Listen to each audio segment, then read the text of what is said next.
দেশের বাইরে আমি দুবাই, আজারবাইজান এবং মালয়েশিয়ায় মেট্রো ব্যবহার করেছি।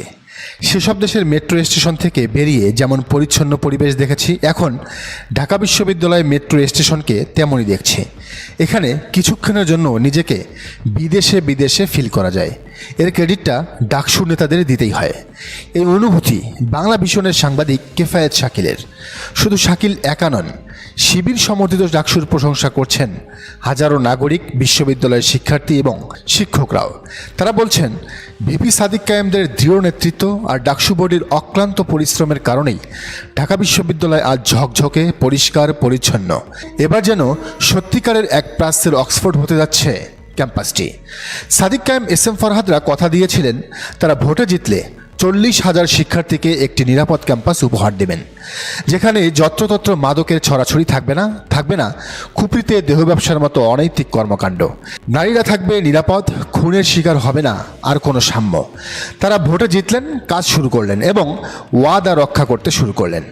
ভোটে জিতেই শপথ নিয়েই ডাকসুর সমাজসেবা সম্পাদক এবি জোবায়ের এবং সদস্য সর্বমিত্র চাকমাকে সাদিক কায়েম দায়িত্ব দিয়েছিলেন ঢাকা বিশ্ববিদ্যালয় ক্যাম্পাসে তারা যেন শিক্ষার পরিবেশ ফিরিয়ে আনে।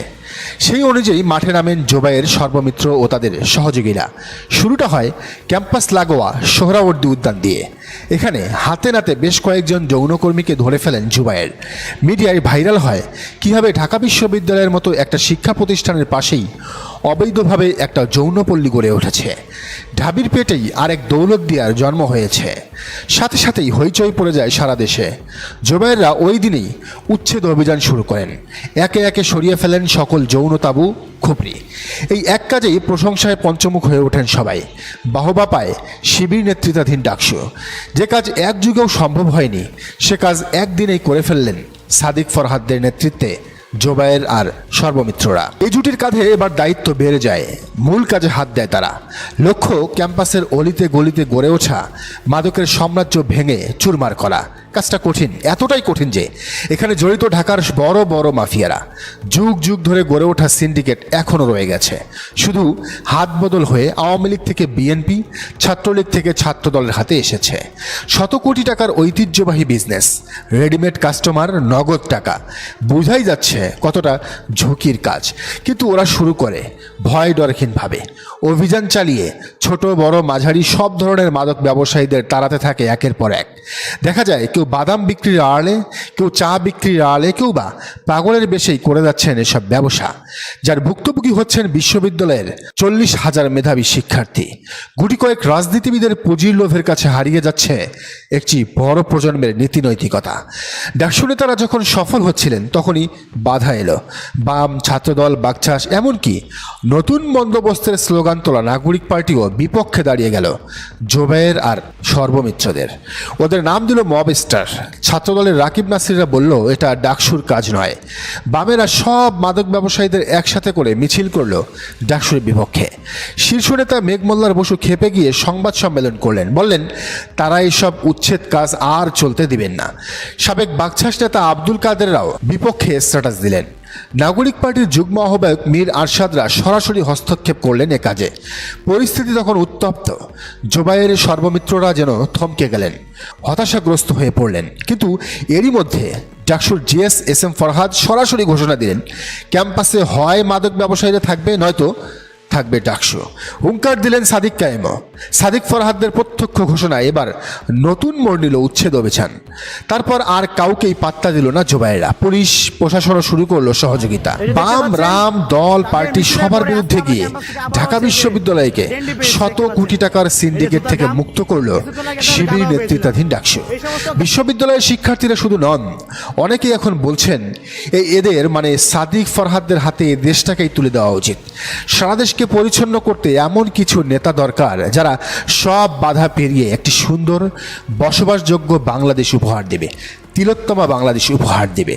সত্যি এমন উদ্যমী, অকুতভয়, দুঃসাহসী কাজের মানুষ পাওয়া এদেশে বড়ই দুষ্কর। যারা কথায় নয় কাজেই প্রমাণ করেন তারা সেরাদের সেরা। ডাকসু ইলেকশনের 1.5 মাসও এখনো পেরোয়নি, অথচ 150-রও বেশি উদ্যোগের বাস্তবায়ন করে ফেলেছেন সাদিক কায়েমরা। ডাকসুর প্রতিটি পদে থাকা নেতারা সেক্টর ভিত্তিক তাদের কাজ করছেন। নিজেদের ক্যারিবারের প্রমাণ দিচ্ছেন। সাদিক কায়েমরা চীনের কাছে নতুন একটি হল নির্মাণের বাজেট করে ফেলেছেন ইতিমধ্যেই, যার বাস্তবায়ন হলে সিট সংকটে এক রুমে 40 জন মানুষ গাদাগাদি করে ফ্লোরে ঘুমাতে হবে না। তুরস্কের সহযোগিতায় কয়েক কোটি টাকা খরচ করে ঢাকা বিশ্ববিদ্যালয় মেডিকেল সেন্টারে তারা আমূল পরিবর্তন আনতে শুরু করেছেন। প্রতিটি মসজিদ রিডিং রুমে বসছে এসি, ফ্যান না থাকা হলে তারা ফ্যানের ব্যবস্থা করছেন, খাট দিয়েছেন, পানির ফিল্টার তো ছিলই, সাথে যোগ হয়েছে স্যানিটারি প্যাড ভেন্ডিং মেশিন। পরিবহন সম্পাদক এরই মধ্যে যুক্ত করেছেন অভিনব এক গাড়ি, আবিষ্কার করেছেন এমন এক সফটওয়্যার যা দিয়ে সহজেই বিশ্ববিদ্যালয় বাসের লোকেশন ট্র্যাক করতে পারছেন সবাই। ফিরিস্তি দিলে হয়তো কাজের কথা শেষ হবে না। তারা ইবনে সিনায় 50% ছাড় নিয়ে এসেছেন বিশ্ববিদ্যালয়ের শিক্ষার্থীর জন্য, বিনামূল্যে নারীদের ব্রেস্ট ক্যান্সার নির্ণয় এবং হলেই প্রাথমিক স্বাস্থ্যসেবা নিশ্চিত করেছে এরই মধ্যে। কিন্তু এই যে এত সব কাজ করছে ডাকসু, তার সবই নিজেদের যোগাযোগে, সাদিক কায়েম আর এস এম ফরহাদদের যোগাযোগে। অর্ধশত কোটি টাকা ছাড়িয়ে গেছে তাদের কাজের মূল্য। অথচ জানেন কি, এই ডাকসুর জন্য একটা টাকাও বরাদ্দ দেয়নি বিশ্ববিদ্যালয় প্রশাসন। কারণ যার হাত ধরে বরাদ্দ আসার কথা সেই তিনি, মানে বিশ্ববিদ্যালয়ের কোষাধ্যক্ষ, একজন বিএনপিপন্থী শিক্ষক। তিনি হয়তো আবিদ আহমিমদের হেরে যাওয়াটা মেনে নিতেই পারছেন না, বুকে পাথর চাপা দিয়ে মেনে নিয়েছেন। তাই প্রায় 1.5 মাস হতে চললেও ডাকসুর ন্যায্য পাওনাটুকুও পাচ্ছেন না সাদিক কায়েম ফরহাদরা।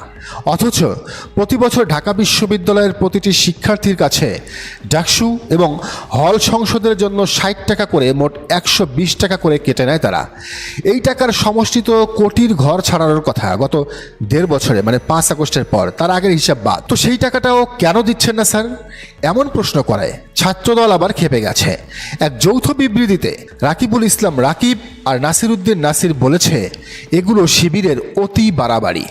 তো ক্যাম্পাস থেকে মাদক ব্যবসায়ী সরালে বেয়াদবি, ন্যায্য টাকা চাইলে বেয়াদবি, মানে এদের হিসেবে শিবির যাই করবে এখন সেটার বিরোধিতা করতেই হবে, বিপক্ষে থাকতেই হবে, মানে বিরোধিতার জন্যই বিরোধিতা করতে হবে, সেটা হোক ভালো কাজ কিংবা খারাপ কাজ।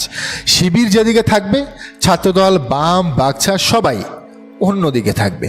তবে শিবিরের উচিত এই ঐক্যবদ্ধ হারু পার্টির জোটের কথায় কান না দিয়ে নিজেদের মতো করে তাদের কাজ চালিয়ে যাওয়া, ক্যাম্পাসটাকে সুন্দর, সাবলীল, পরিষ্কার পরিচ্ছন্ন রাখা, ক্যাম্পাসটাকে তিলোত্তমা ক্যাম্পাস বানানো, যাতে আগামীতে এই ছাত্রছাত্রীরাই শিবির এবং জামাতকে ভোট দিয়ে বাংলাদেশের ক্ষমতায় বসায়। দর্শক, আপনার কি মনে হয় জানান কমেন্টের ঘরে।